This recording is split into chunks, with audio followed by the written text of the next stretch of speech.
Hello viewers, আমি পলাশ বিশ্বাস। আজ আমরা আসছি গুলশান লেক পার্ক। সো আমার যে পিছনের যে অংশটা দেখতে পাচ্ছেন, এটা মানবতী স্কুল, ইউনিভার্সিটি এবং কলেজগুলি। সো পাশে যে লেকটা আছে, এই লেকটা গুলশান লেক, এবং আমি যে রোড দিয়ে হাঁটতেছি পাশ গুলশান 2-এর অংশ। যদিও এই অংশটা দুপায়ে রোড, কিন্তু সকালে মর্নিং ওয়াকের জন্য একটা বেস্ট স্থান। আমরা আসছি সকালে এখানে চলে আসছি। তো এখন 7:20 বা 6:20 এরকম বাজতে পারে। হ্যালো ভিউয়ার্স, লেকের ওপারের যে অংশটা দেখতেছেন, ওই অংশটা ইন্ডিয়ান এম্বাসি এরিয়া। পাশে Nepal embassy, Bhutan embassy, Canadian embassy এবং আমেরিকান এম্বাসি। এবং পাশ দিয়ে যে রোডটা দেখতেছেন, ওই রোডটা জাতিসংঘ রোড। সো ডিপ্লোম্যাটিক এরিয়া থাকার কারণে আমরা ওই অংশটার ভিডিওটা দেখাতে আপনাদের ব্যর্থ হচ্ছি।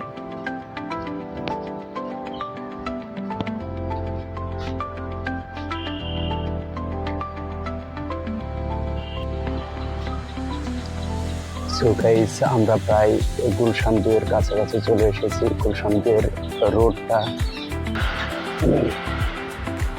এই দিকটায় যে রোডটা চলে গিয়েছে, এটা নতুন বাজারের রোড, এবং এই দিকের পিছনের অংশে যে রোডটা চলে গিয়েছে, এটা গুলশান 2-এর রোড। আমরা রোডটা ক্রস করে এপারে চলে আসলাম, এবং এপারে এসে এপারের দৃশ্যগুলো আমরা দেখাবো। সঙ্গে থাকুন।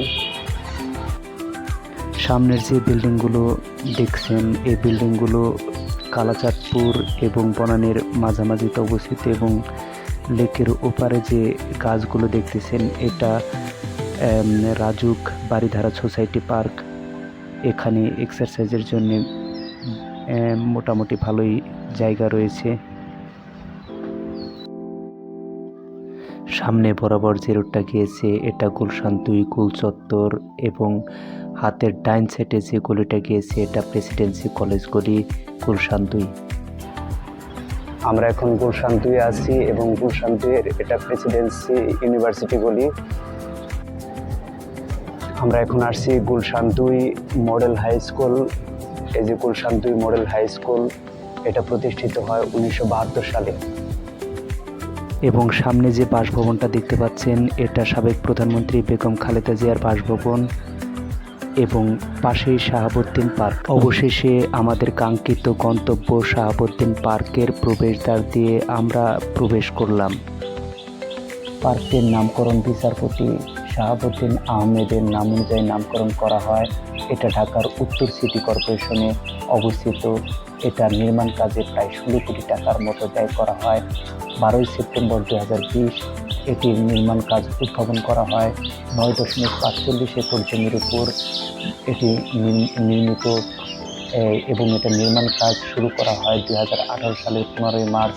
শাহাবুদ্দিন পার্কটিতে 1700টির মতো গাছ রয়েছে। পার্কটিতে একটি জিমনেশিয়াম, একটি কফি হাউস, মিউজিয়াম সহ পার্কটিতে 3টি পুকুর ঘাট রয়েছে, 3টি দর্শক সমৃদ্ধ ডেক এবং হাঁটার পথ নির্মাণ করা হয়েছে। এখানে একসাথে প্রায় 400 জন মানুষ বসার সুব্যবস্থা রয়েছে। পার্কটিতে একটি পুকুর এবং পুকুরে স্নান করার ব্যবস্থা আছে।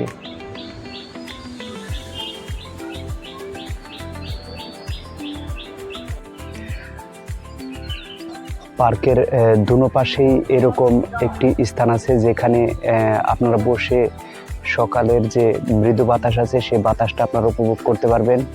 এবং এরকম প্রত্যেকটা পাশেই এরকম সিঁড়ি আছে, যেখান দিয়ে আপনারা নেমে এই যে আপনার পুকুরটা আছে, পুকুরটার অরিজিনাল ভিউটা আপনারা এখান থেকে দেখতে পারবেন। কেউ যদি এসে পার্কে আপনারা পড়ালেখা করার জন্য আসতে চান, তাহলে পার্কে আপনারা বিভিন্ন ধরনের বই পাবেন, এবং এটা সেই লাইব্রেরি, অর্থাৎ লাইব্রেরিটির নাম আমরা দেখাচ্ছি।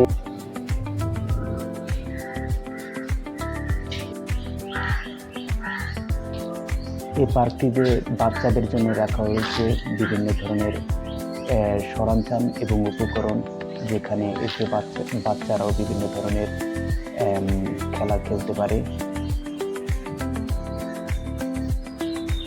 বর্ষার দিনে বৃষ্টির হাত থেকে রক্ষার জন্য এখানে নির্মাণ করা হয়েছে বিভিন্ন ধরনের ছাউনি, যেখানে বসে এক্সারসাইজ করা ব্যক্তিরা ওয়েট করতে পারে। সো গাইস, আজ এ পর্যন্তই। ভালো থাকবেন এবং আমাদের পাশে থাকবেন, আমাদের চ্যানেলটাকে পাশে থেকে সহযোগিতা করবেন। বাই।